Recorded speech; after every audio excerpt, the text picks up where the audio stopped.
नमस्कार मित्रांनो. चामखीळ म्हणजे देवीचा प्रसाद आहे. ती कापली तर अजून वाढते किंवा ती अशुभ चिन्ह आहे. हे सगळे गैरसमज आहेत. खरं सांगायचं तर चामखीळ होण्यामागचं एकच कारण आहे. HPV म्हणजेच ह्यूमन पॅपिलोमा व्हायरस.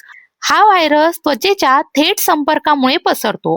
कोणाचं टॉवेल, चप्पल, ब्लेड वापरणं किंवा स्विमिंग पूल, जिम, सार्वजनिक बाथरूम अशा ठिकाणी गेल्यामुळे हा व्हायरस शरीरात प्रवेश करू शकतो. चामखीळ म्हणजे त्वचेवर येणारी लहान गाठ. ती हात, पाय, चेहरा, अगदी कधी-कधी गुप्तांगावर देखील येऊ शकते. सगळ्यांना चामखीळ का होत नाही? कारण हे अवलंबून असतं आपल्या रोगप्रतिकार शक्तीवर. लहान मुलं, वृद्ध व्यक्ती आणि मधुमेह रुग्णाला धोका हा जास्त असतो. काही चामखिळी 1 ते 2 वर्षात आपोआप निघून जातात.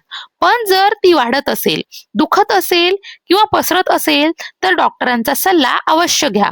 ब्लेडने कापणं, दोरा बांधणं किंवा खाजवणं हे सगळं धोकादायक आहे. म्हणून मित्रांनो, अंधश्रद्धेवर नाही तर योग्य माहितीवर विश्वास ठेवा. अशीच महत्त्वाची माहिती हवी असेल तर आपल्या खबरलाईट चॅनलला सबस्क्राईब करा. धन्यवाद.